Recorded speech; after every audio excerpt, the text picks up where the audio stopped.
সম্মানিত বন্ধুগণ, আপনাদের সকলের প্রতি শান্তি। শুরু করছি ঈশার কোরআন পাঠ। সকল প্রশংসা ও পবিত্রতা জগৎসমূহের প্রতিপালক আল্লাহর জন্য। সুবহানাকাল্লাহুম্মা রব্বি আউযু বিকা মিন হামাযাতিশ শায়াতিন ওয়া আউযু বিকা রব্বি আন ইয়াহদুরুন। বিসমিল্লাহির রহমানির রহিম। 7 নম্বর সূরা আরাফের 130 নম্বর আয়াত থেকে পাঠ শুরু। সূরা আরাফ আয়াত 130। আল্লাহ বলছেন, ওয়ালাকাদ আখাযনা আলা ফিরআউনা বিসসিনিনা ওয়া নাকসিম মিনাস সামারাতি লাআল্লাহুম ইয়াযাক্কারুন। আল্লাহ বলছেন যে আমি তো ইসলামিক ফাউন্ডেশন থেকে, বাংলা অনুবাদ ইসলামিক ফাউন্ডেশন থেকে পড়ছি, যে আমি তো ফেরাউনের অনুসারীদেরকে দুর্ভিক্ষ ও ফল ফসলের ক্ষতির দ্বারা আক্রান্ত করিয়াছি, যাহাতে তাহারা অনুধাবন করে। যখন তাহাদের কোনো কল্যাণ হইত, তাহারা বলিত, ইহা আমাদের প্রাপ্য। আর যখন কোনো অকল্যাণ হইত, তখন তাহারা মূসা ও তাহার সঙ্গীদেরকে অলক্ষণে গণ্য করিত। তাহাদের কল্যাণ আল্লাহর নিয়ন্ত্রণাধীন, কিন্তু তাহাদের অধিকাংশই ইহা জানে না। এখানে দুটি আয়াতে আমরা দেখলাম যে ফেরাউনের অনুসারীদেরকে, শুধু যে আল্লাহ মুমিনদেরকে পরীক্ষা করেন ক্ষয়ক্ষতি দ্বারা, দেখেন যারা অমুসলিম তাদেরকেও আল্লাহ পরীক্ষা করেন দুর্ভিক্ষ ও ফল ফসলের ক্ষয়ক্ষতি দ্বারা। আল্লাহ তাদেরকেও আক্রান্ত করেছিলেন। আর এখানে যেটা আমরা দেখলাম, যেটা আল্লাহ বললেন যে তাদের কল্যাণ হইলেই বলতো যে এটা আমাদের প্রাপ্য, তাই এই কল্যাণ আমাদের জন্য হয়েছে, আমরা কল্যাণের প্রাপ্য, আমাদের তো কল্যাণ হবেই।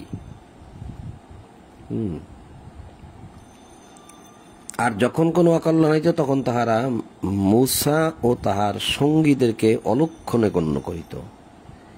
মানে তোমরা যে আল্লাহর কথা বলতেছো, তোমরা যে জীবন বিধানের কথা বলতেছো, দিন ইসলামের কথা বলতেছো, সেই কারণেই কিন্তু এই অকল্যাণ বা গজব নেমে আসছে আমাদের উপরে। এইটা তারা দোষারোপ করত। কাকে? মূসা এবং তার অনুসারীদেরকে বলতো যে তোমাদের কারণে আমাদের এই অকল্যাণগুলো হচ্ছে, তোমরা ওগুলো বন্ধ করো, তাহলে আমাদের আর অকল্যাণ হবে না।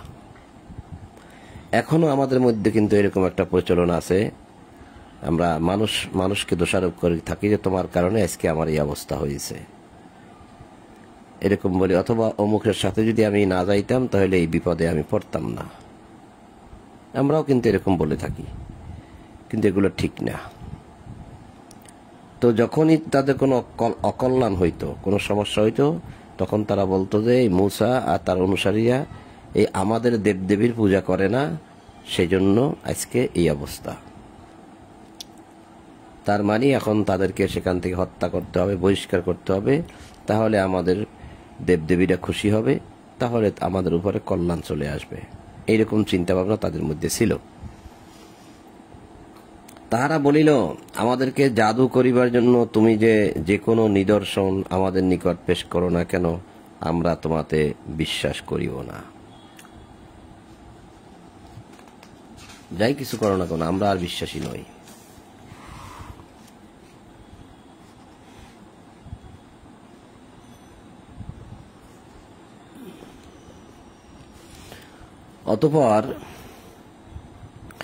অতঃপর আমি তাহাদেরকে প্লাবন, পঙ্গপাল, উকুন, ভেগ, রক্ত দ্বারা ক্লিষ্ট করি। এইগুলি স্পষ্ট নিদর্শন, কিন্তু তাহারা দাম্ভিকই রহিয়া গেল, আর তাহারা ছিল এক অপরাধী সম্প্রদায়। তো এই যে একটা আয়াত, 133 নম্বর আয়াত সূরা আরাফের, যে তারা, আল্লাহ কি বলেন, তাদেরকে প্লাবন দিয়েছিলেন, জলোচ্ছ্বাস, তারপরে পঙ্গপাল দিয়েছিলেন, এই পঙ্গপালের সমস্ত ফসল ক্ষতি করত। উকুন দিয়েছিলেন মাথার মধ্যে, এতে করে বোঝা যাচ্ছে তাদের মাথার চুলও বড় ছিল। ভেগ অর্থাৎ তাদেরকে ব্যাঙ দিয়েছিলেন, যে ব্যাঙ বাড়ির আশেপাশে, ঘরের আশেপাশে বা ঘরে সবসময়ের জন্য আওয়াজ করত, যেটা ছিল খুবই বিরক্তিকর। তাদেরকে রক্ত দ্বারা ক্লিষ্ট করি। এই রক্ত হ্যাঁ, রক্তটা কিরকম কিরকম দিয়েছিলেন বা রক্তটা কিরকম হয়েছিল এটা কিন্তু আসলে আমরা এখন কেউ বলতে পারবো না। তবে আমি গল্পে শুনছি যে মানে তারা পানি খাইতে গেলে নাকি সে পানি রক্ত হয়ে যেত। পুতির যে গল্প আছে, সে পুতির গল্পে এক ব্যক্তি, আমার বাবা ছোটবেলা পুঁতি পড়তেন, পুতির গল্প থেকে বলছিলেন যে তারা যে পানি যখনই পান করতো সে পানি রক্ত হয়ে যেত। কিন্তু আসলে যেটা কিরকম সেটা কিন্তু সঠিকভাবে বলা যাবে না। কিন্তু আল্লাহ বলছেন, এরপরে আল্লাহ বলছেন যে ক্লিষ্ট করি, অর্থাৎ এগুলো দ্বারা তাদেরকে আমি কষ্ট দেই। এরপরে আল্লাহ বলছে যে এগুলি স্পষ্ট নিদর্শন, এগুলো স্পষ্ট নিদর্শন। এখন এই যে নিদর্শন, কয়টি নিদর্শন? আমরা একটু ২৭ নম্বর সূরা বনী ইসরাঈলের 12 নম্বর আয়াতে দেখব স্পষ্ট নিদর্শন আল্লাহ বলছেন,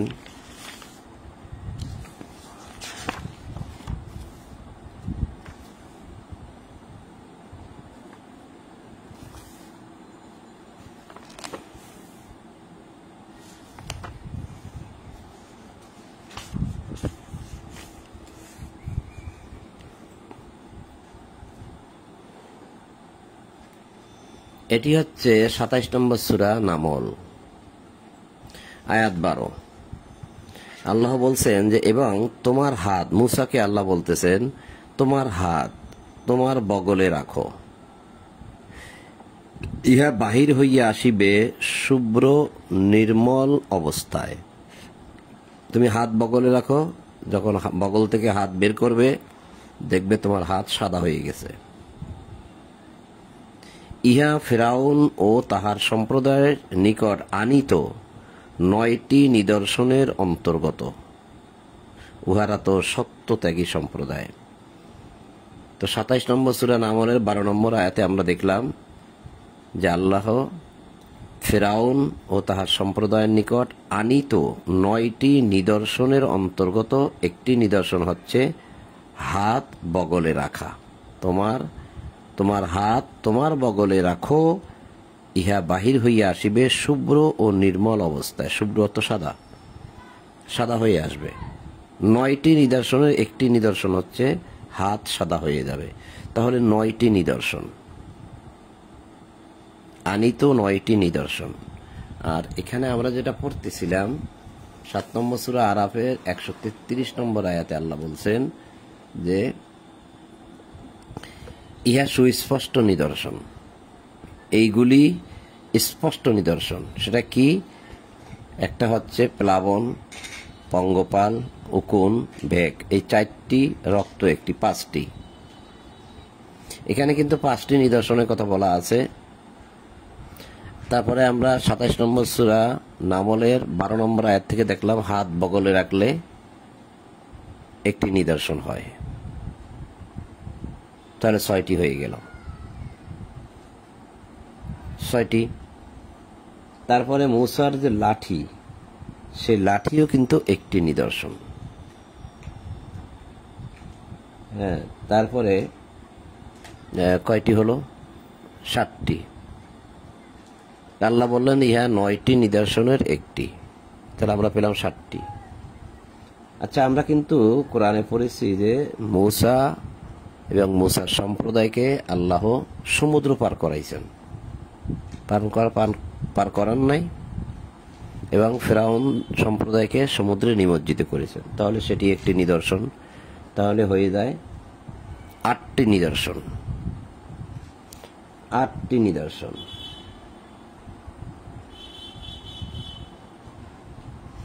আরেকটি নিদর্শন যদি আমরা চিন্তা করি তাহলে 2 নম্বর সূরা বাকারা 60 নম্বর আয়াতে পাব। 8টি নিদর্শন পেলাম, তো এখন আরেকটি নিদর্শন বাকি। দেখেন 2 নম্বর সূরা বাকারার আয়াত 60। স্মরণ করো যখন মূসা তার সম্প্রদায়ের জন্য পানি প্রার্থনা করিল। প্রার্থনা করলো কে? মূসা। কার জন্য? তার জাতির জন্য, তার কওমের জন্য। এই যে কওমিহি, ওয়াইয ইসতাসকা মূসা লিকওমিহি ফাকুলনা দরিব বিআসাকাল হাজার। মূসা যখন তার সম্প্রদায়ের জন্য পানি প্রার্থনা করিল, আমি বলিলাম, তোমার লাঠি দ্বারা পাথরে আঘাত করো। ফলে উহা হইতে 12টি প্রস্রবণ প্রবাহিত হইল, অর্থাৎ 12টা দিক থেকে পানি ছুটল। 12 দিক থেকে পানি ছুটল, একটি পাথর থেকে 12 দিক হইতে পানি ছুটল। প্রত্যেক গোত্র নিজ নিজ স্থান চিনিয়া লইল। তাহলে এই পাথর থেকে 12 দিকে 12টা লাইন পানির ঝর্ণা দ্বারা ছুটলো। লোকেরা বুঝে নিল যে এইটি আমাদের দিকের, ওইটি ওনাদের দিকের, আর এইটি এই দিকের, এরকম এরকম বুঝে নিল। তাহলে এখানে হলো আরেকটি নিদর্শন, পাথর থেকে পানি বের হওয়া। এটা আমার একটা গণনা, হয়তো এখানে ভুল হতে পারে, বা এখান থেকে যদি কোনো একটা বাদ যায় বা নতুন করে আরো একটা নিদর্শন এখানে যুক্ত হতে পারে। আপনারা একটু বিবেচনা করবেন, বিবেচনা করে যদি পান তা আমাকে একটু অবহিত করবেন। হয়তো আমার তো সবসময় সবকিছু খেয়াল থাকে না। তো এখানে আল্লাহ বললেন যে অতঃপর আমি তাহাদেরকে, এটা ছিল সূরা আরাফের 133 নম্বর আয়াত, যেখানে আমরা পড়তেছিলাম। আল্লাহ বলছেন যে অতঃপর আমি তাহাদেরকে, ফিরআউন সম্প্রদায়কে প্লাবন দ্বারা কষ্ট দেই, পঙ্গপাল দ্বারা কষ্ট দেই, উকুন দ্বারা কষ্ট দেই, ভেগ মানে ব্যাং দ্বারা কষ্ট দেই, রক্ত দ্বারা কষ্ট দেই। এইগুলি স্পষ্ট নিদর্শন, এইগুলি স্পষ্ট নিদর্শন। আর 27 নম্বর সূরা নামলের 12 নম্বর আয়াতে দেখলাম যে 9টি নিদর্শনের কথা বলা হয়েছে। 9টির ভিতরে এখানে পেলাম 5টি। আর বিভিন্ন দিক থেকে বিভিন্ন জায়গায় আল্লাহ বর্ণনা করছেন। আল্লাহ মানে একসাথে বর্ণনা করেননি এগুলা। যেরকম অনেক কিছুই আমরা দেখতে পাই যে একসাথে করেননি। যেমন আমরা পূর্বে পড়ে আসছি 6 নম্বর সূরা আনামের এই যে সামানিয়াতা আজওয়াজ, এটা ছিল 6 নম্বর সূরা আনামের 143 নম্বর আয়াত। সামানিয়াতা আজওয়াজ, নর ও মাদি 8টি। আল্লাহ আমাদের জন্য এই যে সামানিয়াতা আজওয়াজ মানে নর ও মাদি 8টি, নর 8টি আর মাদি 8টি, মানে পশুর মধ্যে আমাদের জন্য ভক্ষণ করার জন্য যেটা আল্লাহ দিছেন। দেখেন, মেষের মধ্যে 2টি, ছাগলের মধ্যে 2টি পাওয়া গেল। তারপরে নর 2টি কি তিনি নিষিদ্ধ করিয়াছেন, কিংবা মাদি 2টি, অথবা মাদি 2টির গর্ভে যাহা আছে তাহা নিষিদ্ধ করেছেন তোমরা। এরপরে বলছে দেখেন 144-এ যে উটের মধ্যে 2টি, গরুর মধ্যে 2টি। এই যে তাহলে এখানে আবার 2টি বললেন, তার মানে 4টি। উটের মধ্যে 2টি, গরুর মধ্যে 2টি, এখানে কিন্তু আসলে 2টি টোটাল। সামানিয়াতা আজওয়াজ, নর ও মাদি 8টি জোড়া। এখানে আজওয়াজ শব্দ রয়েছে, জাউজ শব্দের অর্থ কিন্তু জোড়া, তা 8 জোড়া হয়। তা 8 জোড়া হলে পরে এখানে হয়েছে যে আপনার 2 জোড়া, এখানে 2 জোড়া, 4 জোড়া পাওয়া যায়। বাকিগুলো কিন্তু এখানে আর নাই, আবার সেগুলো অন্য অন্য জায়গায় আল্লাহ বলেন, এইরকম আর কি। তা ঠিক তদ্রূপ এখানেও এই যে 7 নম্বর সূরা আরাফের 133 নম্বর আয়াতে আল্লাহ বলছে যে 9টি নিদর্শনের, এখানে 5টি নিদর্শনের কথা একসাথে বলা হয়েছে, একসাথে। আর বাকিগুলো বিভিন্ন জায়গা থেকে আমি দেখালাম। তাহারা তো ছিল এক অপরাধী সম্প্রদায়। এরপর 134 নম্বর আয়াতে আল্লাহ বলছেন, এবং যখন তাহাদের উপর শাস্তি আসিত, তাহারা বলিত, হে মূসা, তুমি তোমার প্রতিপালকের নিকট আমাদের জন্য প্রার্থনা করো। তোমার সঙ্গে তিনি যে অঙ্গীকার করিয়াছেন তদ অনুযায়ী যদি তুমি আমাদের উপর হইতে শাস্তি অপসারিত করো, তবে আমরা তো তোমাতে ঈমান আনিবই, এবং বনী ইসরায়েলকেও তোমার সঙ্গে অবশ্যই যাইতে দিব। বিষয়টা কেমন ভাবছেন? এইরকম পঙ্গপাল, প্লাবন, উকুন, ব্যাং, রক্ত দ্বারা যখন তারা বিপদগ্রস্ত হয়ে গেল, কষ্টে পড়ে গেল, তখন তো তাহারা মহাবিপদে, তারা তো খাদ্যও পাচ্ছে না। কারণ পঙ্গপালে তো সব খাদ্য নষ্ট করে ফেলে। কত লক্ষ, কত কোটি পঙ্গপাল আপনি খেদাবেন বা নষ্ট করে সরিয়ে দেবেন, মারবেন, ধরবেন, কতগুলা। আল্লাহ যদি দেওয়া শুরু করে তাহলে তো আপনি এগুলো সরাইতে পারবেন না। তাহলে এটা মহাবিপদ।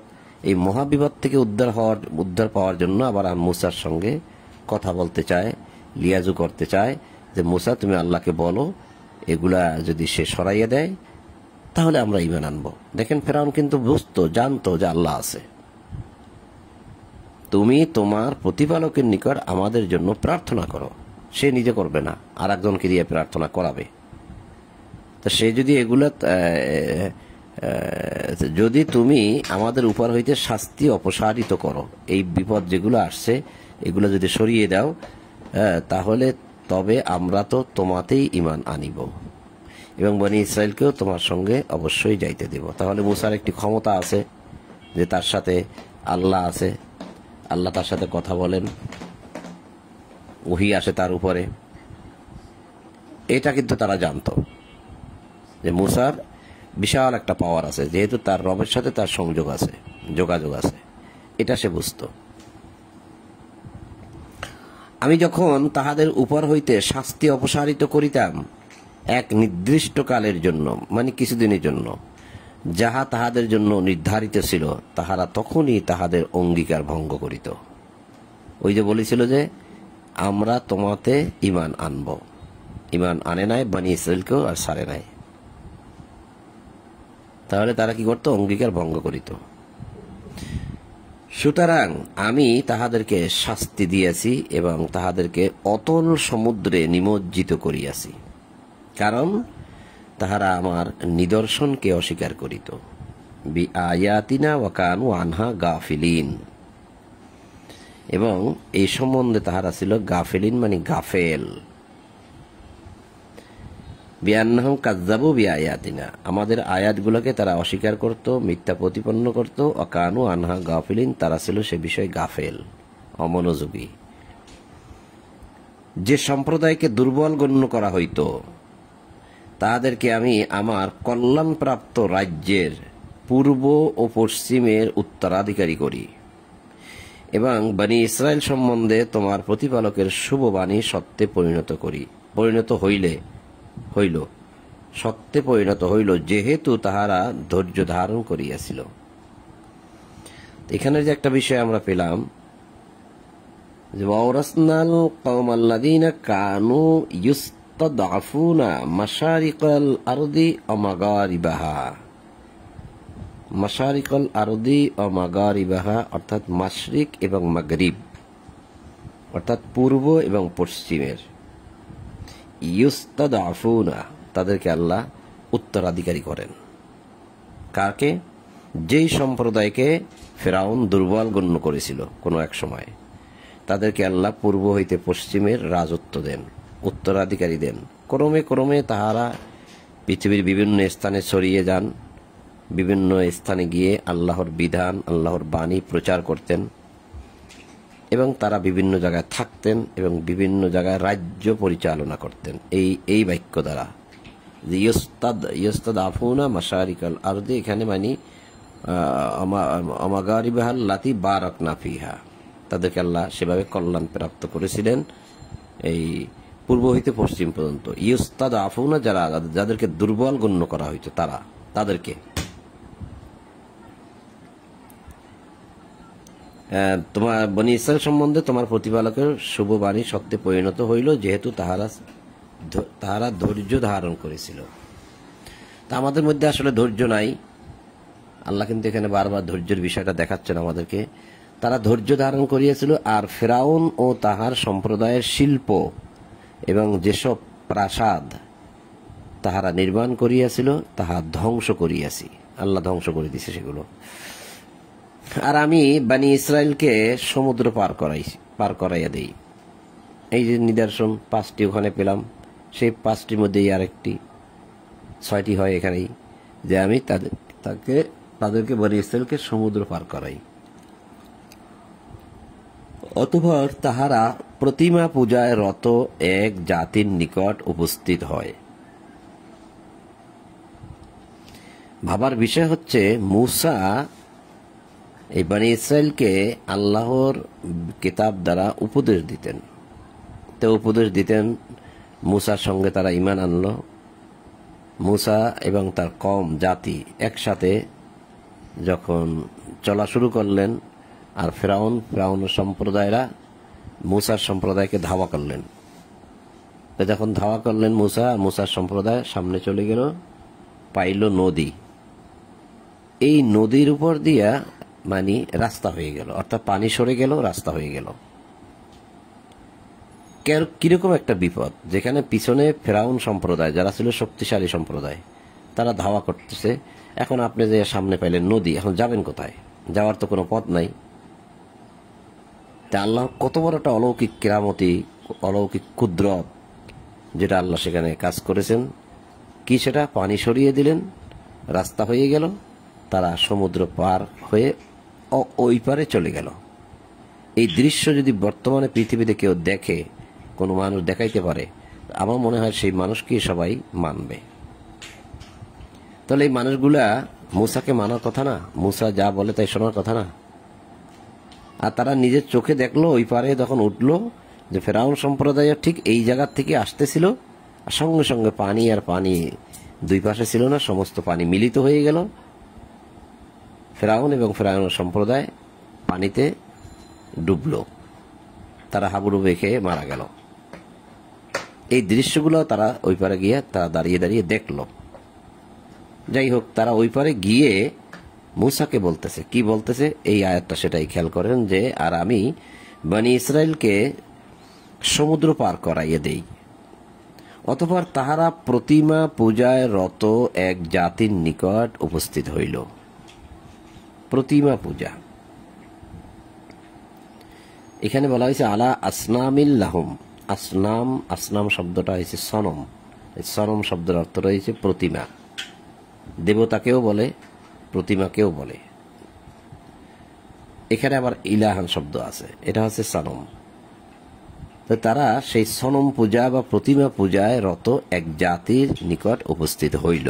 যাক, তারা ওই পারে গিয়ে দেখলো যে তারা প্রতিমা পূজা করে।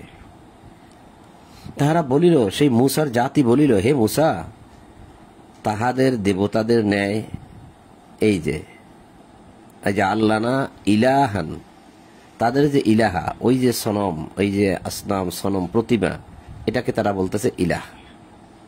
যে তাহাদের ইলাহের ন্যায়, তাহাদের দেবতার ন্যায়, তাহাদের দেবতার ন্যায় আমাদের জন্য এক দেবতা গড়িয়া দাও। চিন্তা করছেন কিরকম একটা অলৌকিক কুদরতের মাধ্যমে সে সমুদ্র পার করাইলো। আর ফেরাউন সম্প্রদায় তাদেরকে সারাটা জীবন কি কষ্ট দিয়েছে, দাসত্বে পরিণত করছে সকলকে, এবং কথা না শুনলে পরেই তাদের পুরুষগণকে হত্যা করেছে, ছেলেদেরকে হত্যা করেছে, মেয়েদেরকে বাঁচিয়ে রেখেছে। সেই কবল থেকে মুসা তাদেরকে উদ্ধার করে এই পারে আনলো। আর এসে তারা বলতেছে যে এখানে তো দেখতে পাচ্ছি তারা প্রতিমা পূজা করে, তাদের মতো দেবতাও আমাদের জন্য বানাইয়া দাও। মুসা বলিল, তোমরা তো এক মূর্খ সম্প্রদায়। ইন্নাকুম কওমুন তাজহালুন, তোমরা হইছো জাহেল। জাহেল না হলে কি এরকম কথা বলা যায়? কি করব না না করব সেটা তো এখন আমি বুঝবো, কারণ আমার কথা মতোই তো তোমরা চলে আসছো, এবং আল্লাহ আমাকে যেভাবে যে নির্দেশ দিয়েছেন সেই নির্দেশ অনুসারে আমি এখানে আসছি। পানি ভাগ হয়ে গেছে, তোমরা এখানে চলে আসতে পারছো। এখন কি করতে হবে তাও তো আমি বলে দেবো আল্লাহর পক্ষ থেকে। তো সেটা না করে তোমরা যেই ফেরাউনও যে পূজাটা করতো তোমরা সেটাই করতে চাচ্ছ, তাহলে তোমরা কি জাহেল না, মূর্খ না? এইসব লোক যাহাতে লিপ্ত রহিয়াছে তাহা তো বিধ্বস্ত হইবেই। মুসা বলল, তারা যে প্রতিমা পূজায় রত, এরা বিধ্বস্ত হবে, এবং তাহারা যাহা করিতেছে তাহাও অমূলক। এ বিষয়ে তাদের কোনো ইয়ামালুন, তাদের কোনো জ্ঞানই নেই, তারা যা করতেছে। সে আরো বলল, আল্লাহ ব্যতীত তোমাদের জন্য আমি কি অন্য ইলাহ খুঁজিব? ইলাহান ক্বালা আগাইরাল্লাহি আবগীকুম ইলাহান ওয়া হুয়া ফাদ্দালাকুম আলাল আলামিন। আল্লাহই তো একমাত্র ইলাহ, তিনি ছাড়া আমি কি অন্য কোনো ইলাহ খুঁজিব? অথচ তিনি তোমাদেরকে বিশ্ব জগতের উপর শ্রেষ্ঠত্ব দিয়েছেন। পৃথিবীতে যত মানুষ আছে সবার উপরে শ্রেষ্ঠ। স্মরণ করো, আমি তোমাদেরকে ফেরাউনের অনুসারীদের হাত হইতে উদ্ধার করিয়াছি। এই কথাটা কিন্তু আমি কিছুক্ষণ আগেই বলছিলাম। যাহারা তোমাদেরকে নিকৃষ্ট শাস্তি দিত, তাহারা তোমাদের পুত্র সন্তানদেরকে হত্যা করিত এবং তোমাদের নারীদেরকে জীবিত রাখিত। এই কথা কিন্তু আমি কিছুক্ষণ আগে বললাম। ইহাতে ছিল তোমাদের প্রতিপালকের এক মহা পরীক্ষা। স্মরণ করো, মূসার জন্য আমি 30 রাত্রি নির্ধারণ করি এবং আরো 10 দ্বারা উহা পূর্ণ করি। এইভাবে তাহার প্রতিপালকের নির্ধারিত সময় 40 রাত্রিতে পূর্ণ হইল।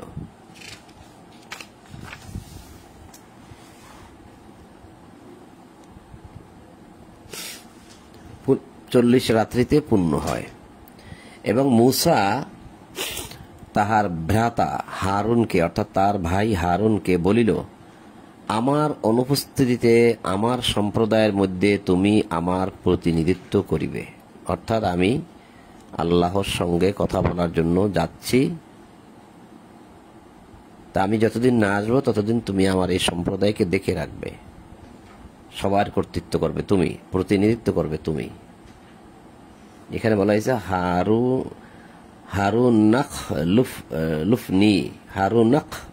লুফনি, মানে এটা হয়েছে খলিফা, শব্দটা হচ্ছে খলিফা, খালাফা শব্দ থেকে আসছে। হারুনাখ লুফনি, তুমি খেলাফত করিবে, কর্তৃত্ব করিবে তাদের মধ্যে, সম্প্রদায়ের মধ্যে তুমি আমার প্রতিনিধিত্ব করবে, সংশোধন করিবে, ও আসলিহ, সালাহা করবে সকলের মধ্যে, যে কোনো বিষয়ে সমস্যা হইলে তুমি মীমাংসা করে দিবে। ওয়ালা তাত্তাবিউ সাবিলাল মুফসিদিন, আর যারা ফাসাদ সৃষ্টি করে তাদের অনুসরণ করবে না, বিশৃঙ্খলা সৃষ্টি করে যারা, বিপর্যয় সৃষ্টি করে যারা, তাদের অনুসরণ তুমি করবে না। তুমি আমার সম্প্রদায়ের মধ্যে কোনো সমস্যা হইলে সালাহা করবে, মীমাংসা করবে, প্রতিনিধিত্ব করবে।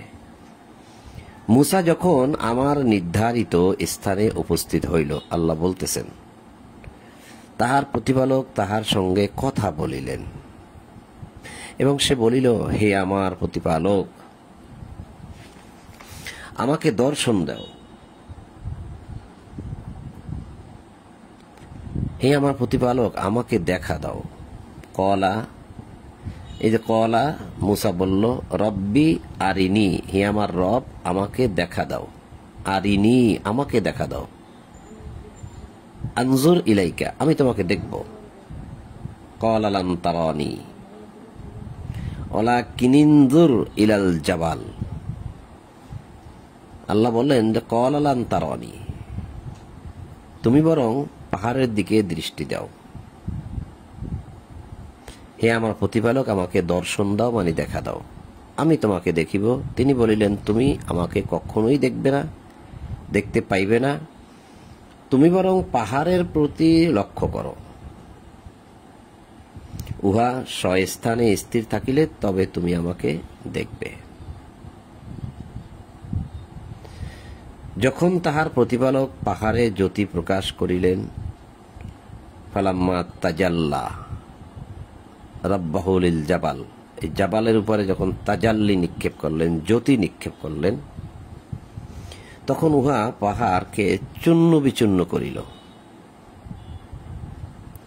আর মূসা সংজ্ঞাহীন হইয়া পড়িল।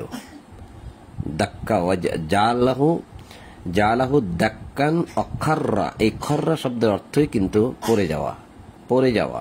খাররা মূসা সাইকা, মূসা পড়ে গেল, জ্ঞানহীন অবস্থায় পড়ে গেল, জ্ঞান হারাই ফেলল ওই তাজাল্লিতে। এটা হলে পড়িল মানে খাররা, পড়ে গেল। সেজদার বিষয়টা যখন আসে তখন এই খর্রু সজ্জা, এই খররা শব্দটা আসে, যে নিচে পড়ে যাওয়া। তখন তারা লেখে মাটিতে লুটাইয়ে পড়ল, মূসাও কিন্তু মাটিতে লুটাইয়ে পড়ল। তাহলে ওই সেজদার এটা কি এক? সে তো সংজ্ঞাহীন হইয়া পড়ে গেল, বা যাদের জ্ঞান আছে তারা পড়ে গেল। তা পড়ে গেলে সেটা কি হাত পাও কপাল দিয়ে কি তারা সেজদা করলো এখানে, নাকি পড়ে গেল? পড়ে যাওয়া, খররা অর্থ পড়ে যাওয়া। যখন সে জ্ঞান ফিরিয়া পাইল তখন বলিল, মহিমাময় তুমি, আমি অনুতপ্ত হইয়া তোমাতেই প্রত্যাবর্তন করিলাম এবং মুমিনদের মধ্যে আমি প্রথম। ওয়ানা আউয়ালুল মুমিনিন, বিশ্বাসীদের মধ্যে আমি প্রথম। অর্থাৎ আমি যে দৃশ্য দেখলাম আর আমি তো তোমার সাথে কথা বললাম সরাসরি, এটা তো আর কারো পক্ষে সম্ভব হয়নি। এই আমার আশেপাশে যারা আছে, আমি যাদেরকে সমুদ্র পার করে নিয়ে আসছি, বা ফেরাউন সম্প্রদায়, কারোর মধ্যে তো কেউই, কারোর সাথে তো তুমি কথা বলোনি, তা আমার সাথে কথা বলেছো এবং আমাকে তুমি তাজাল্লা দেখাইছো, নূরের তাজাল্লি তুমি আমাকে দেখাইছো। তাহলে এই বিশ্বাস কারোর মধ্যে নাই কেন? কারণ তারা এগুলো দেখেনি, আমি দেখেছি। কাজেই এই মুমিনদের মধ্যে, এই বিশ্বাসীদের মধ্যে আমিই প্রথম।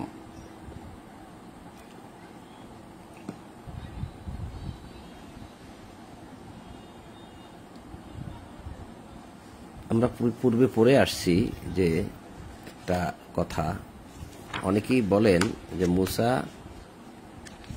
মুসা আল্লাহকে দেখেছেন। এখানে কি বলছে আল্লাহ?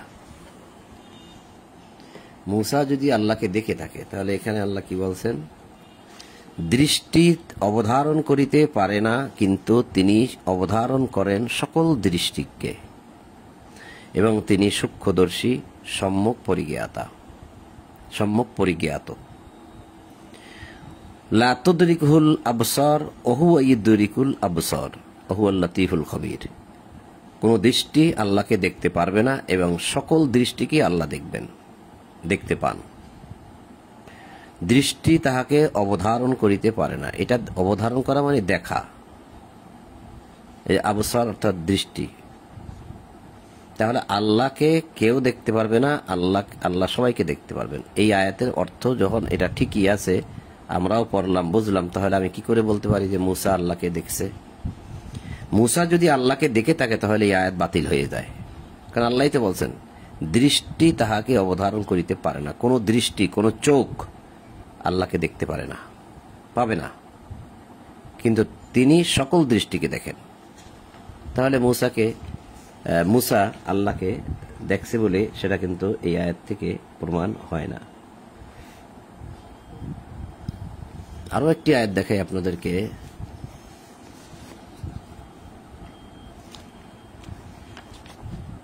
বিয়াল্লিশ নম্বর সূরার 51 নম্বর আয়াত, যে আল্লাহ মানুষের সাথে 3 ভাবে কথা বলেন।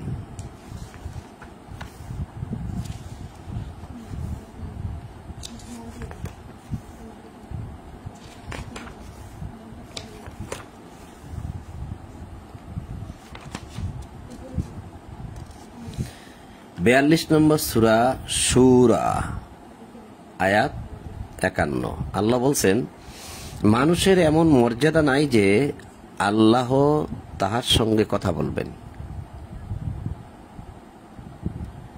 ওহির মাধ্যম ব্যতি রেখে, অথবা পর্দার অন্তরাল ব্যতি রেখে, অথবা এমন দূত প্রেরণ ব্যতি রেখে যেই দূত তাহার অনুমতিক্রমে তিনি যাহা চায়েন তাহা ব্যক্ত করেন। তিনি সমুন্নত প্রজ্ঞাময়। অর্থাৎ মানুষের এমন কোনো মর্যাদা নাই, মানুষ এমনটা পারবে না যে সরাসরি আল্লাহর সাথে কথা বলবেন, দেখে দেখে সামনাসামনি কথা বলবেন, এইরকমটা হবে না। তবে হ্যাঁ, তার সঙ্গে কথা বলার একটা মাধ্যম হচ্ছে ওহির মাধ্যম। হ্যাঁ, ওহির মাধ্যমে পারবে। আর একটা মাধ্যম কি, পর্দার অন্তরাল থেকে পারবে। পর্দার ওই পারে থাকবে, তিনি দেখা দিবেন না, শুধু কথা বলবেন, যেটা হয়েছে মুসার সাথে। আর ওহির মাধ্যমে হয়েছে অনেক নবী রাসূলদের সাথে। শুধু নবী রাসূল না, নবী রাসূল ছাড়াও ওহির মাধ্যমে আল্লাহ কথা বলেছেন। যেমন মুসার মাকে ওহি করেছেন, আল্লাহ মৌমাছিকে ওহি করেন, আল্লাহ হাওয়ারিগণকে ওহি করেছেন। তাহলে নবী রাসূল ছাড়াও কিন্তু ওহির মাধ্যমে আল্লাহ সবকিছু জানিয়ে দেন তার বান্দাকে।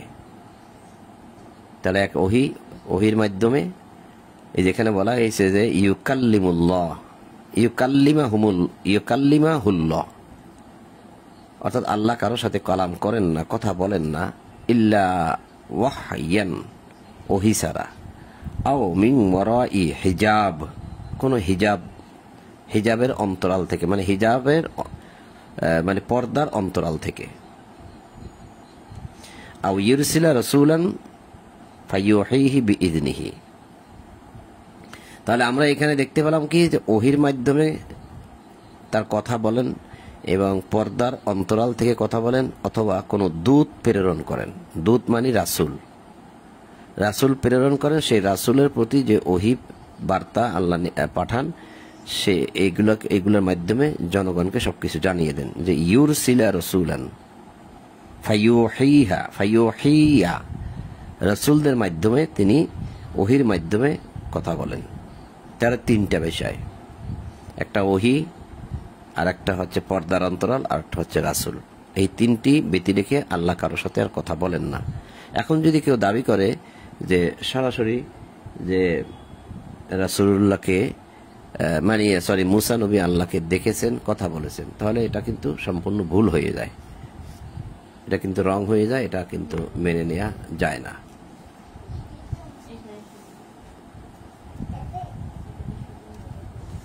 এই কথাটা আমি এই আয়াত যখন পড়েছি সেই জন্য আপনাদেরকে দেখাইলাম একটু সময় নিয়ে।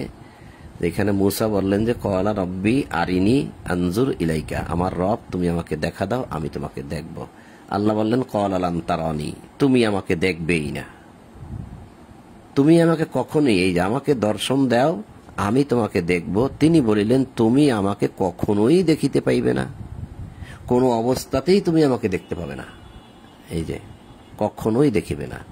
ক্বালা লান তারানি ওয়ালাকিন ইনজুর ইলাল জাবাল, তুমি বরং জাবালের দিকে দৃষ্টি দাও। ওই জাবাল যদি স্বস্থানে থাকে তাহলে দেখা তারানি, তাহলে তুমি আমাকে দেখতে পারবে। ফাসাউফা তারানি, জাবাল মানে পাহাড়, পাহাড়ের দিকে দৃষ্টি দাও, ওরা যদি ঠিক থাকে তাহলে তুমি আমাকে দেখতে পাবে। ফাসাউফা তারানি, তাহলে তুমি আমাকে দেখতে পারবে। মাকানাহু, সে যদি স্বস্থানে স্থির থাকে, মাকানে থাকে পাহাড়, তাহলে তুমি আমাকে দেখতে পারবে।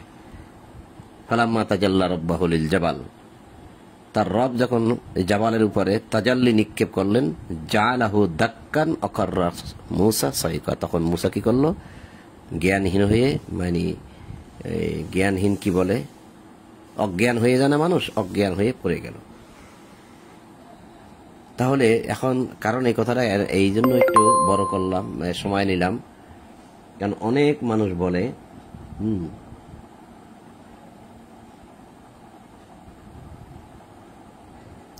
আমার কাছে আরো একটি আয়াত আছে, এটা একটু দেখি, 59-21। অনেক মানুষ বলে যে মুসার সাথে আল্লাহ সাক্ষাৎ, কারণ কোরআনে আছে এক জায়গায় যে মুসার সাথে সাক্ষাৎ বাক্য আলাপ হয়েছে, যার জন্য অনেকেই বলে এরকম ভাবে, কিন্তু এটা সত্য কতটুকু তা মানুষ খেয়াল করে না।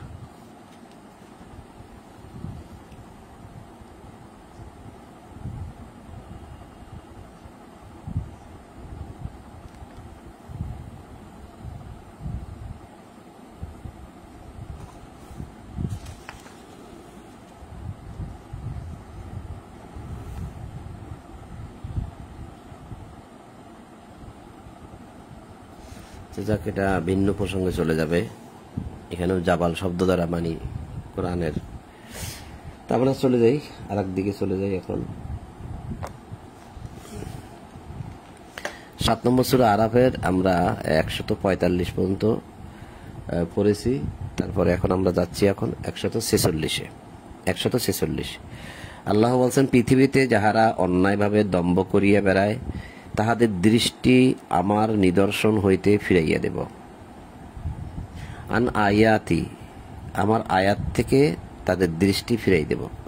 ভাবুন তো, আল্লাহর আয়াত থেকে যদি আল্লাহ আমাকে ফিরাই দেয়, তাহলে কি আমার কোনো অভিভাবক থাকে, আমার কোনো গার্জিয়ান থাকে, আমাকে কেউ পথ ধরে ধরে পথ চালাইতে পারে, কোনো হেদায়েতের পথ কেউ দেখাইতে পারবে না। তো কেন আল্লাহ আল্লাহর আয়াত থেকে আমাকে সরাই দিবেন? একমাত্র অন্যায়ভাবে দম্ভ করিয়ে বেড়ায় যারা, এই অন্যায়ভাবে, এই দাম্ভিকতার কারণে, অহংকারের কারণে আল্লাহ তাদের দৃষ্টি আমার নিদর্শন হইতে ফিরাইয়া দেব। তারা আমার এই আয়াত দেখতে পাবে না, আর তাহারা আমার প্রত্যেকটি নিদর্শন দেখিলেও উহাতে বিশ্বাস করিবে না।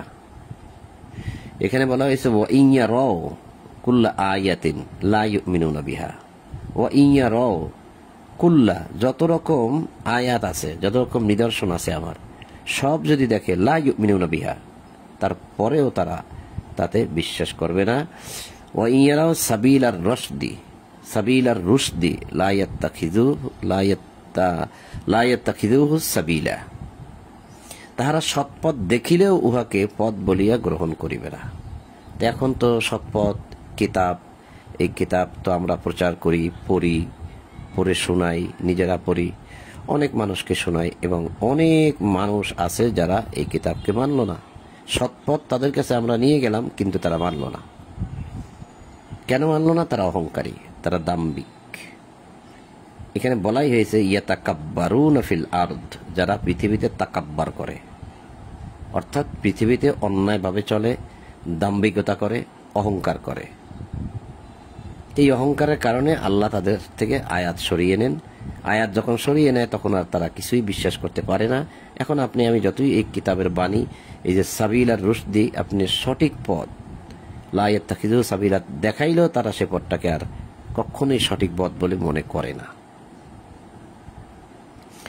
সেই কথা এখানে আল্লাহ বলছেন করবে, কিন্তু তাহারা ভ্রান্ত পথ দেখিলে উহাকে তাহারা পথ হিসাবে গ্রহণ করিবে। দেখেন, ওয়াইয়ারাও সাবিলাল গাইয়্যি ইয়াত্তাখিযুহু সাবিলা, এই সাবিলাল গাইয়্যি ভ্রান্ত পথ, পথভ্রষ্টের পথ যখন তারা দেখে, ইয়ারাও তারা দেখে, তখন ইয়াত্তাখিযুহু সেটাকে তারা গ্রহণ করে সাবিলা সঠিক পথ বলে মনে করে। যালিকা বিআন্নাহুম কাযযাবু বিআয়াতিনা ওয়া কানু আনহা গাফিলিন। এইভাবে এই হেতু যে যাহারা আমাদের আয়াতকে অস্বীকার করিয়াছে, সে সম্বন্ধে তাহারা ছিল গাফিলিন। তাহলে এখন এই আয়াতের প্রেক্ষাপট যদি আপনি এখন খেয়াল করেন, চতুর্দিকে একটু তাকান, পেয়ে যাবেন।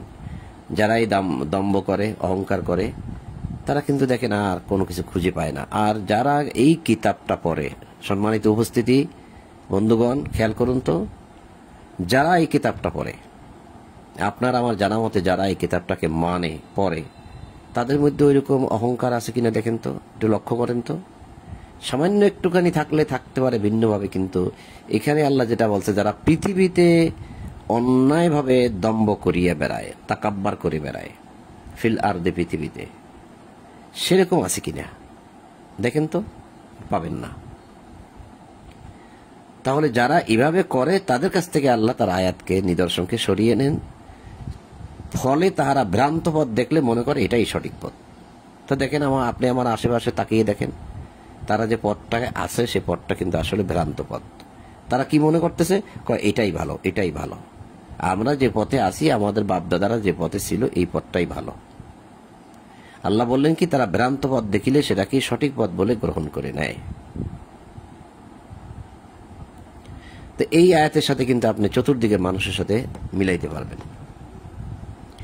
যাহারা আমার নিদর্শন, আয়াত, আল্লাযীনা কাযযাবু বিআয়াতিনা, আয়াত, যারা আমাদের আয়াত, যাহারা আমার নিদর্শন ও আখিরাতের সাক্ষাৎকে, আয়াত ও আখিরাতের সাক্ষাৎকে অস্বীকার করে, তাহাদের কার্য নিষ্ফল হয়। আপনি বলবেন, আমি তো অস্বীকার করি না, আমি তো বিশ্বাস করি। এটা হচ্ছে মুখের বিশ্বাস, কাজের বিশ্বাস নয়।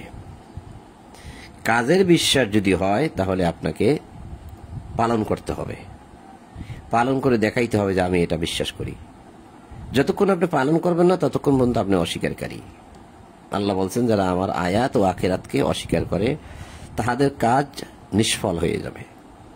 অর্থাৎ তারা যা করে, আমালুহুম বলা হয়েছে, তাদের আমলগুলো হাবিতাত হয়ে যাবে, ধ্বংস হয়ে যাবে, নিষ্ফল হয়ে যাবে।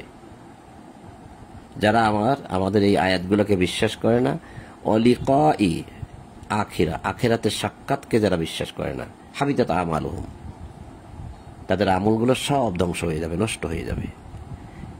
এই কথাটা কেন বলছি?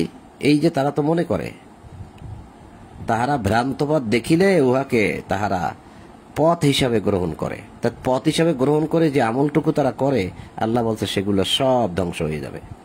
এই যে আমল, হাবিতাত আমালুহুম, তাদের আমল মানে তাহাদের কার্য নিষ্ফল হয়। তাহারা যাহা করে তদ অনুযায়ী তাহাদেরকে প্রতিফল দেওয়া হইবে। যা করে, হাল ইউজ্জাউনা শব্দরা জাযা মানে পুরস্কার, প্রতিদান, প্রতিফল।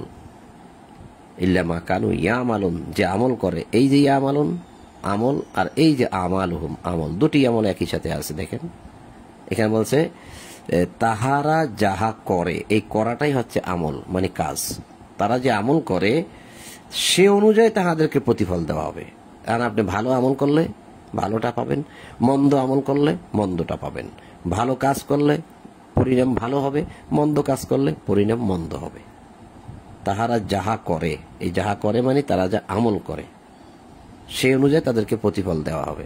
আপনি যদি মনে করেন যে যা আমল করেছি আমি, যত অপরাধ করেছি আমি, সেদিনকে আল্লাহ আমাকে ক্ষমা করে দেবে, রাসূলুল্লাহ আমাকে সুপারিশ করে বেহেশতে নিয়ে যাবে, এটা ভাই ভুল ধারণা।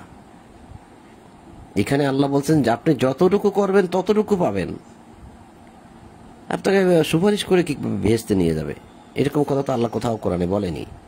আর আল্লাহ তো বলেই দিয়েছেন যে কোনো সুপারিশ চলবে না, কোনো সুপারিশ চলবে না। আবার আপনি বলবেন তো ওই যে সূরায়ে ওই যে আয়াতুল কুরসির মধ্যে বলছে মানজাল্লাযী ইয়াশফাউ ইনদাহু ইল্লা বিইজনি, কে আছে এমন যে তার অনুমতি ছাড়া তার কাছে সুপারিশ করিবে। আর এই কথা দোহাই দিয়ে অনেকেই বলেন যে রাসূলুল্লাহ সুপারিশ করবে। আরে ভাই সেখানে তো আল্লাহ বলে না যে রাসূলুল্লাহ করবে বা আমি রাসূলুল্লাহকে অনুমতি দেব, সেটা তো আল্লাহ বলেনি। আল্লাহ বলছে কে আছে এমন যে আমার নিকট সুপারিশ নিয়ে আসবে আমার অনুমতি ছাড়া। এই অনুমতি ছাড়া তাহলে অনুমতি পাবে রাসূল, এটা আল্লাহ বলেনি। এটা অনুমতি পাবে একমাত্র ফেরেশতারা, অনুমতি ফেরেশতারাই পাবে। যে সে আবার কোন ফেরেশতা? যে দুইজন আমার সাথে আছে, কিরামান কাতিবিন। যদি কিছু বলার থাকে তারা বলতে পারবে, অন্য ফেরেশতারা কি আমার সাথে আছে?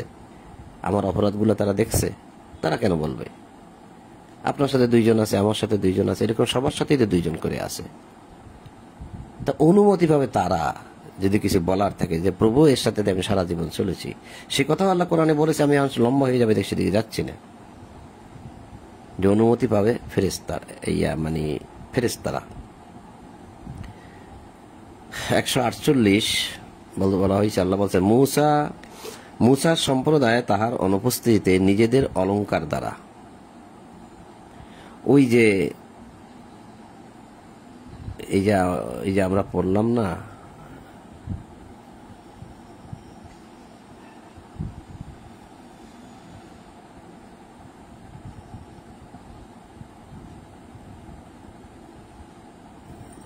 আচ্ছা এখানে পড়িনি, এখানেই তো পড়েছি। হ্যাঁ আমার এখানেই পড়েছি, এই যে এই পৃষ্ঠায় পড়েছি। এই যে মূসা তাহার ভ্রাতা হারুনকে বলিল, আমার অনুপস্থিতিতে আমার সম্প্রদায়ের মধ্যে তুমি আমার প্রতিনিধিত্ব করিবে। তার ভাই হারুনকে বলছে যে আমি থাকবো না কিছুদিন, আমি আমার এই অনুপস্থিতিতে তুমি আমার প্রতিনিধিত্ব করিবে, সংশোধন করিবে, এই যে কথাটা। তাহলে এখন এই কথাটাকে আপনি এখানে নিয়ে আসেন বোঝার জন্য। সেটা কি আল্লাহ কি বলছেন যে মূসার সম্প্রদায় তাহার অনুপস্থিতিতে, ওই যে ওখানে অনুপস্থিত, এখানেও অনুপস্থিত, মূসার অনুপস্থিতিতে, কারণ সে চলে গেল, ভাই হারুনকে দায়িত্ব দিয়ে চলে গেল। তাহলে মূসার অনুপস্থিতিতে নিজেদের অলংকার দ্বারা, স্বর্ণ অলংকার দ্বারা গড়িল এক গোবৎস। তো এই আয়াতটা, এই অংশটুকু অনেক এক অবয়ব যাহা হাম্বা রব করিত। তো এইটার অনেক ব্যাখ্যা আছে। কেউ কেউ বলছে যে এটা সরাসরি একটা বাছুর, এই যে গোবৎস বলছে না, গোবৎস মানে বাছুর, মানে গরুর বৎস, গরুর সন্তান মানে গরুর ছেলে, মানে গরুর বাছুর। তারা অলংকার দ্বারা গড়িল এক গোবৎস। লোকেরা কেউ কেউ বলছে তারা একটা বাছুর পূজা করেছে, একটা বাছুর হয়তো কিনে নিয়ে আসছিল অলংকার দ্বারা। তাদের সাথে যে টাকা পয়সা ছিল, স্বর্ণ অলংকার আর কি, টাকা পয়সা না, তাদের গলায় বা হাতে যে সমস্ত স্বর্ণ অলংকার ছিল সেগুলা তারা দিয়ে দিল, যে ধরো এগুলো বিক্রি করে একটা গরুর বাছুর নিয়ে আসো, আমরা পূজা করব। আবার আরেকটা মত আছে এটার, যে না, তারা এগুলা দিয়েই, এই স্বর্ণ অলংকার দিয়েই এর দ্বারা হয়তো গলাইয়া হবে বা যে কোনো উপায় হবে, তারা একটা গরুর বাছুরের আকৃতি তৈরি করেছিল। দুইটা মত মানুষ বলে, সেটা আমি আপনাদেরকে বললাম, যেটা আমি শুনছি,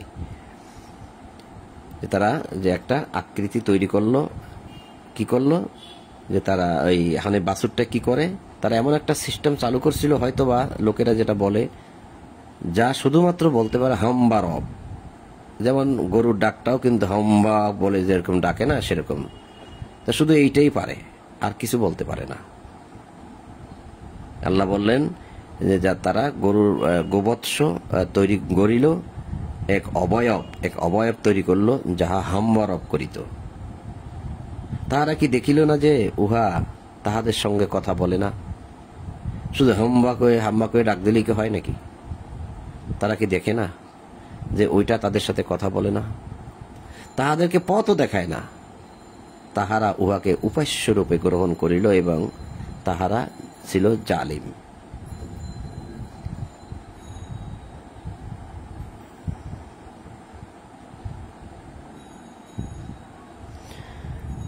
আচ্ছা, তো এই যে মুসা চলে গেল, মুসা চলে যাওয়ার পর হারুনকে দায়িত্ব দিয়ে গেল, আর হারুনের কথা তারা মানল না।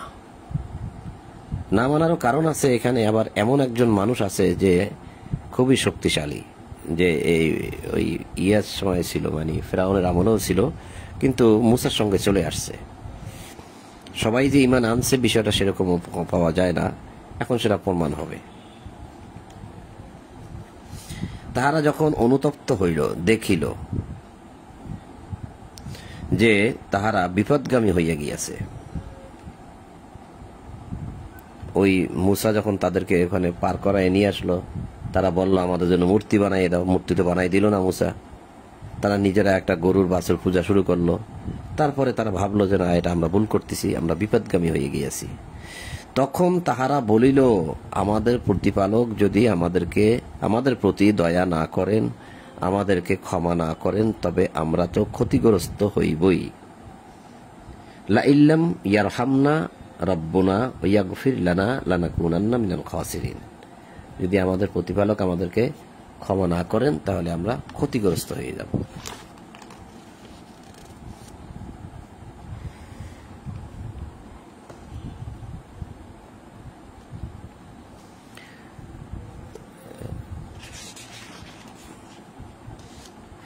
মুসা যখন ক্রুদ্ধ ও ক্ষুব্ধ হইয়া, রাগ হইয়া স্বীয় সম্প্রদায়ের নিকট প্রত্যাবর্তন করিল, মানে ফিরে আসলো, তখন বলিল, আমার অনুপস্থিতিতে তোমরা আমার কত নিকৃষ্ট প্রতিনিধিত্ব করিয়াছ। তোমাদের প্রতিপালকের আদেশের পূর্বে তোমরা ত্বরান্বিত করিলে, অর্থাৎ কি করতে হবে, ইবাদত বন্দিগি নিয়ম নীতি জীবন পরিচালনার জন্য আল্লাহ আমাকে কিতাব দেওয়ার জন্য আমাকে ডাকলেন, আমি গেলাম। সেগুলো আনার আগেই, আল্লাহর আদেশের পূর্বে তোমরা এটা করলে, একটু মানে খুব তাড়াহুড়া করে এগুলো শুরু করে দিলে, এই প্রতিমা পূজা, গরু পূজা, বাছুর পূজা। এবং সে ফলকগুলি ফেলিয়া দিল। ফলকগুলি অর্থাৎ যা আল্লাহ তাকে দিয়েছিলেন, ফলকে লিখে দিয়েছিলেন, তাওরাত যেটাকে তাওরাত আর কি, লিখে দিয়েছিলেন, বিধান, জীবন বিধান লিখে দিয়েছিলেন, মানে কিতাব, আইন বিধান লিখে দিয়েছিলেন। সেগুলি, এটা নিয়েও অনেক মতভেদ আছে। কেউ বলছে সিলেটের মতো, সিলেট বুঝেন, ওই যে বাচ্চাদেরকে সিলেটে লেখাপড়া করে না, সরিয়া লেখায়, কেউ বলছে এরকম, কেউ বলছে পাতলা তক্তার উপরে। এক একজন এক এক রকম তাফসীরকারগণ এরকম বলেন। মানে মোট কথা ওইরকম কিছু তক্তা জাতীয় ওইরকম কিছুর উপরে আল্লাহ তার আইন বিধানগুলো তার জাতির জন্য লিখে দিয়েছিলেন, এটাই ছিল কথা। তা সেগুলো সে রাগ হয়ে ফেলে দিলেন। তাই বললেন যে এবং সে ফলকগুলি ফেলিয়া দিল, আর স্বীয় ভ্রাতাকে, মানে নিজের আপন ভাই, নিজের ভাইকে চুলে ধরিয়া নিজের দিকে টানিয়া আনিল, চুলে ধরিয়া।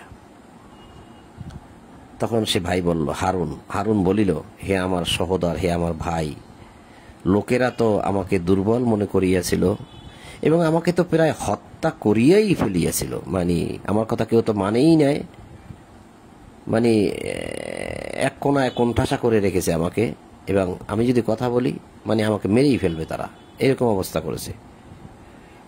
তুমি আমার সঙ্গে এমন করিও না। তুমি যে চুল ধরে টেনে আমাকে সামনে নিয়ে আসছো, এতে করে তারা আরো হাসবে, তারাও আমাকে মারতে চাইলো, তুমি আমাকে ভুল বুঝছো। তুমি আমার সঙ্গে এমনটা করিও না। যাহাতে শত্রুরা আনন্দিত হয়। আমাকে জালিমদের অন্তর্ভুক্ত করিও না। মূসা বলিল, হে আমার প্রতিপালক, আমাকে ও আমার ভাইকে ক্ষমা করো এবং আমাদেরকে তোমার রহমতের মধ্যে দাখিল করো, তুমি শ্রেষ্ঠ দয়ালু। রব্বিক ফিরলি ওলি আখি, আমার রব আমাকে আর আমার ভাইকে ক্ষমা করো। ও আদখিলনা, দাখিল করো, প্রবেশ করো, ফি রহমাতিকা, তোমার রহমতের মধ্যে আমাদেরকে। ওয়া আনতা আরহামুর রাহিমিন।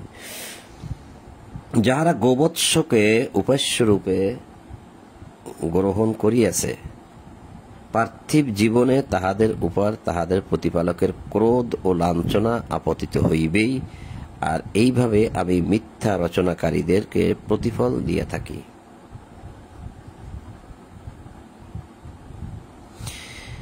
যাহারা অসৎ কার্য করে তাহারা পরে তওবা করিলে ও ঈমান আনিলে আমার প্রতিপালক তো পরম ক্ষমাশীল, পরম দয়ালু।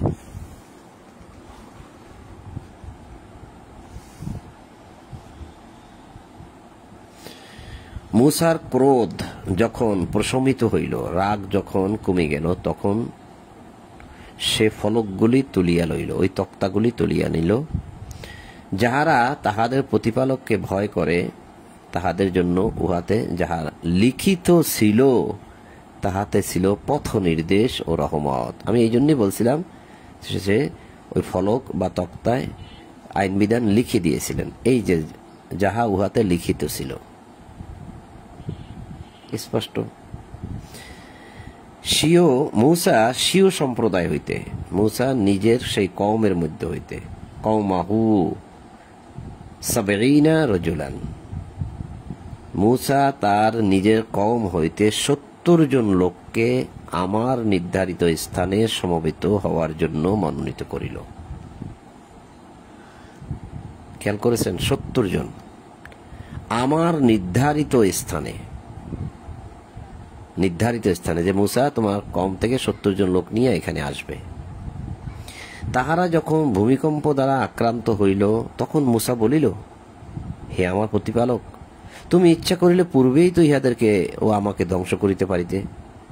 আল্লাহ ডাক দিলেন, আবার আল্লাহ তাদেরকে ভূমিকম্প দিলেন, কষ্টে ফেলে দিলেন। এই ভূমিকম্প হইলে তো মানুষের হাত পা ভেঙে যায়, কেউ মারা যায়, কত কষ্ট হয়।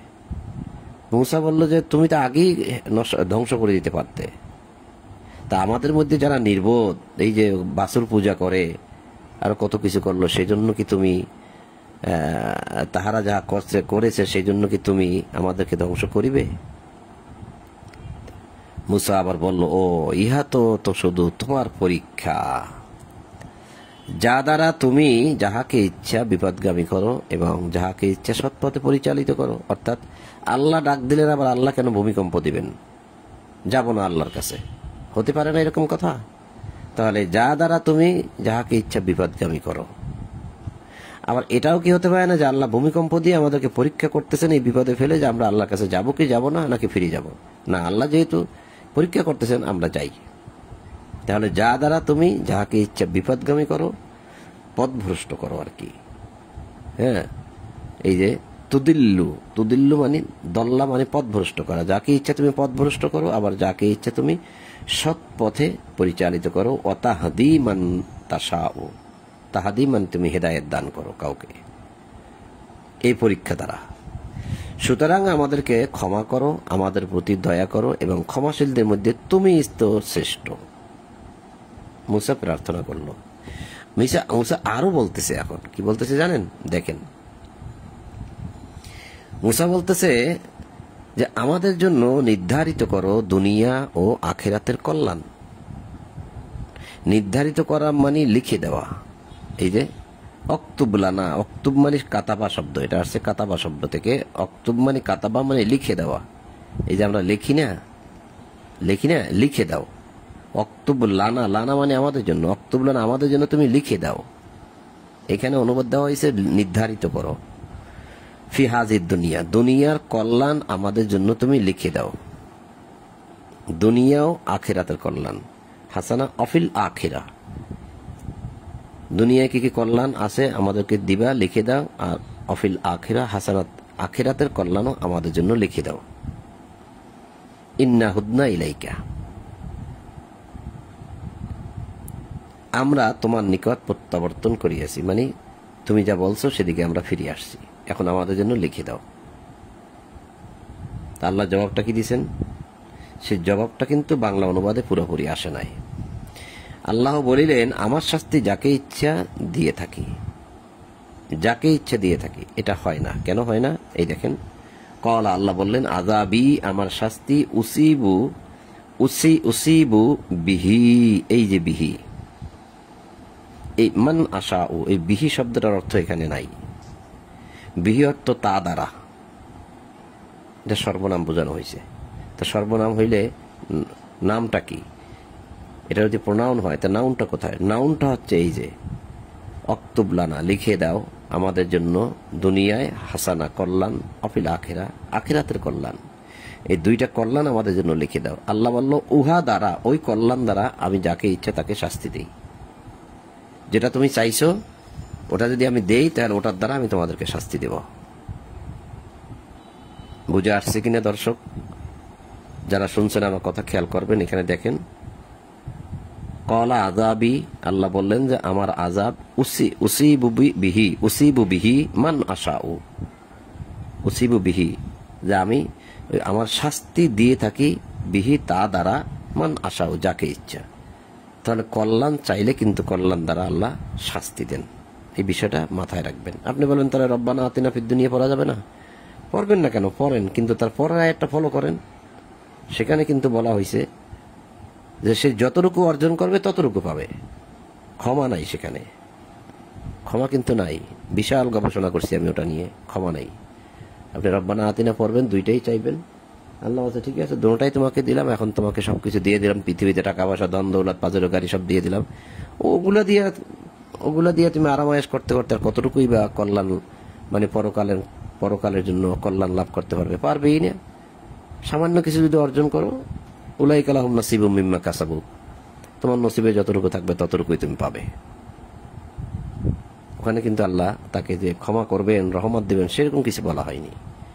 আল্লাহ একটু মনক্ষুণ্ণ, ওই আয়াত যারা প্রার্থনা করে, পরের আয়াতে বোঝা যায় তাদের প্রতি আল্লাহ একটু অসন্তোষ প্রকাশ করেন, সেরকম ভাবে বলছে কথাটা। এখানেও দেখেন, যারা দুনিয়ায় কল্যাণ চাইল, অক্তুবলানা ফি হাজিদ দুনিয়া হাসানা, তাদেরকে আল্লাহ বললেন যে কল আযাবি উসিবু বিহি, আমি উহা দ্বারা তাদেরকে শাস্তি দিই, যাকে চাই তাকে, মান আশাউ। আর রহমাতি, আমার রহমত, কল্যাণ, অনুগ্রহ, দয়া, ওসিয়াত কুল্লা শাই, তা তো একদম পৃথিবীর সব জায়গায় ভরপুর আছে। তাহলে এটা আবার চাইতে হয় কেন? এটাই বোঝা যাচ্ছে এই আয়াতের সারমর্ম দ্বারা, যে আমার রহমত তো সব জায়গায় দেওয়া আছে, বিস্তার করা আছে, সিটি একদম বিছিয়ে রেখেছি আমি। তাহলে তুমি দুনিয়ার হাসানা বললে কেন? এটা আসে না ভাবার্থ দ্বারা? যে দেখেন, এখানে লেখছে, আমার দয়া তাহা তো প্রত্যেক বস্তুতে ব্যক্ত। আমার দয়া, আমার রহমত, রহমাতি, আমার রহমত প্রত্যেক বস্তুতে যদি হয়, কুল্লা শাইইন, যা কিছু আছে, একদম যা কিছু আছে সবগুলার মধ্যে আমার রহমতে ভরা, তাহলে তোমাকে সেটা আবার চাইতে হইল কেন? যে আমাদের জন্য নির্ধারিত করো দুনিয়া ও আখিরাতে কল্যাণ। তারপরেও আল্লাহ নমনীয় হয়ে বলতেছেন যে ঠিক আছে, সুতরাং আমি উহা তাহাদের জন্য নির্ধারিত করব। এখানে কিন্তু আবারও নির্ধারিত শব্দটা আসছে, আসলে নির্ধারিত না। ফাসা আকতুবুহা, মানে আমি লিখে দেব, পাবে তোমরা। কার জন্য? যাহারা তাকওয়া অবলম্বন করে, যাকাত দেয় ও আমার আয়াতে বিশ্বাস করে। বিআয়াতিনা ইয়াত্তাকুনা, যারা সচেতন হয়, ভয় করে, সাবধান হয়, সতর্ক হয়। ওয়ুতুনা যাকাত, এবং যারা যাকাত প্রদান করে, পরিশুদ্ধতামূলক প্রদেয় প্রদান করে। আল্লাযীনা হুম বিআয়াতিনা ইউমিনুন, আর আমাদের আয়াতগুলোকে বিশ্বাস করে, তাদের জন্য আমি সেটা লিখে দেব। তাহলে আয়াত বিশ্বাস করে আয়াতের বাস্তবায়ন করতে হবে, ভয় করতে হবে আল্লাহকে। আর ওই যে সম্পদ যেটা চাইছে, সে সম্পদ তারাই পাবে, দুনিয়ার কল্যাণ তারাই পাবে যারা নিজেদের ভাগ্য উন্নয়নের জন্য, নিজেদের নিজেদের কল্যাণের জন্য, আল্লাহ সন্তুষ্টির জন্য এবং নিজেরা নিজেদের সমৃদ্ধি অর্জনের জন্য যারা ইউতুনা যাকাতা পরিশুদ্ধতামূলক প্রদেয় প্রদান করে, যাকাত প্রদান করে, অর্থাৎ যদি এই যাকাতের মধ্যে তারা চলে আসে তাহলে তাদের আর কোনো অভাবই থাকবে না। কারো ইনকাম 5 লাখ, কারো ইনকাম 10,000, উভয়ে দিল, এখানে একটা চিন্তা ভাবনা আসবে যে ওই যার বেশি আছে সেও দিয়ে গেল বেশি পরিমাণ, যার কম সেও দিয়ে গেল। সে এখন বুঝবে, যার কাছে দিল আর কি, ইমামের কাছে, সে বুঝবে যে এত কম, তাহলে একে যতটুকু প্রয়োজন ততটুকু দেওয়া এবং অবশিষ্ট সম্পদ দ্বারা এই মানুষের কল্যাণে কাজ করা, মানে যত রকম কল্যাণমূলক কাজ আছে, মিল, ফ্যাক্টরি, ইন্ডাস্ট্রি, চাষাবাদ, যা বলেন সব করা। এটা যদি তোমরা করো তাহলে তোমরা তা সব পেয়ে যাবে, তোমরা যা চাইছিলে তা সব পেয়ে যাবে। এখানে আল্লাহ বলছে ফাসা আক্তুবুহা, হ্যাঁ অবশ্যই তা আমি লিখে দেব, লিল্লাযিনা ইয়াত্তাকুনা, যারা তাকওয়া অবলম্বন করে, ভয় করে, সচেতন হয়, সাবধান হয়, ওয়ায়ুতুনা যাকাত, যারা যাকাত দেয়, আল্লাযিনা হুম বিআয়াতিনা ইউমিনুন, এবং যারা আমাদের আয়াতগুলোকে বিশ্বাস করে। অনেক বেশি সময় হয়ে গেছে। আচ্ছা, আর একটি আয়াত আছে, একটি আয়াত। যাহারা অনুসরণ করে বার্তাবাহক উম্মি নবীর, যাহার উল্লেখ তাওরাত, ইনজিল, যাহা তাহাদের নিকট আছে, তাহাতে, তাওরাতে আছে, ইনজিলেও আছে, লিপিবদ্ধ পায়, যে তাহাদেরকে সৎ কাজের নির্দেশ দেয় ও অসৎ কাজে বাধা দেয়, যে তাহাদের জন্য পবিত্র বস্তু হালাল করে ও অপবিত্র বস্তু হারাম করে, এবং যে মুক্ত করে তাহাদেরকে তাহাদের গুরুভার হইতে মুক্ত করে। এগুলোর ব্যাখ্যা বিশ্লেষণ এখন আল্লাহ অন্য আয়াতে যেভাবে দিছেন সেগুলো যদি যাই আমি, তাহলে আবার অনেক দেরি হয়ে যাবে। যে কিভাবে মুক্ত করে মানুষকে, তার ভার হইতে, গুরুভার হইতে, অপরাধ থেকে কিভাবে মুক্ত করে, তাহাদেরকে তাহাদের গুরুভার হইতে মুক্ত করে, শৃঙ্খল হইতে মুক্ত করে। এই শৃঙ্খল মানে যারা শিকলে আবদ্ধ, দাস দাসী, মুক্ত করে কিভাবে সেটা, এবং তারা করলো কেন। তো এখানে আর ওদিকে যাব না। যাহা তাহাদের উপর ছিল, সুতরাং যাহারা তাহার প্রতি ঈমান আনে, তাহাকে সম্মান করে, তাহাকে সাহায্য করে, এবং যে নূর তাহাদের সঙ্গে অবতীর্ণ হইয়াছে উহার অনুসরণ করে, তাহারাই সফল কাম। যে নূর তাহার সঙ্গে অবতীর্ণ হইয়াছে, রাসূলুল্লাহর সঙ্গে যে নূর অবতীর্ণ হয়েছে উহার অনুসরণ করে। তাহলে কি রাসূলুল্লাহ নূর, নাকি রাসূলুল্লাহর সঙ্গে নাজিল হয়েছে সেটা নূর? এক কথায় বোঝা যায়। তাকে সাহায্য করে, তাকে সম্মান করে। রাসূলুল্লাহকে সাহায্য করতে হবে, সম্মান করতে হবে। রাসূলুল্লাহর প্রতি যে নূর অবতীর্ণ হয়েছে, নাজিল হয়েছে, এই যে এখানে অনাসারাহু ওয়াত্তাবাউ নূর আল্লাযী উনজিলা মাহু, ওয়াত্তাবাউ অনুসরণ করে নূর, ওই নূরকে, আল্লাযী উনজিলা মাহু, যা তার প্রতি নাজিল করা হয়েছে, সেই নূরকে যারা অনুসরণ করে, উলাইকা হুমুল মুফলিহুন, তাহলে তারা হবে সফল। তাহলে রাসূলুল্লাহর প্রতি নূর অবতীর্ণ হয়েছে মানে এই কিতাব অবতীর্ণ হয়েছে, তো এটাকে আমি বিশ্বাস করি, এটাকে পালন করি, অনুসরণ করি, তাহলে কি হবে? তাহারা সফল কাম, মুফলিহুন, হুমুল মুফলিহুন, হুম তাহারা সফল। আর এইটাকে যদি আপনি অনুসরণ না করেন নূরকে, তাহলে মোটেই সফল নয়। তো সম্মানিত উপস্থিতি বন্ধুগণ, অনেক সময় বেশি হয়ে গেছে। ধৈর্য সহকারে যারা শুনেছেন তাদের প্রতি, সকলের প্রতি ধন্যবাদ, আন্তরিকভাবে আমি দুঃখিত এবং ধন্যবাদ। শুভেচ্ছাবাদ রইল আপনাদের প্রতি এবং আপনাদের সকলের প্রতি শান্তি। এই বলেই আজকে কোরআন পাঠ, ঈশার কোরআন পাঠ এখানেই সমাপ্ত করতেছি। আপনাদের সকলের প্রতি শান্তি। সালামু আলাইকুম। আলহামদুলিল্লাহি রাব্বিল আলামিন।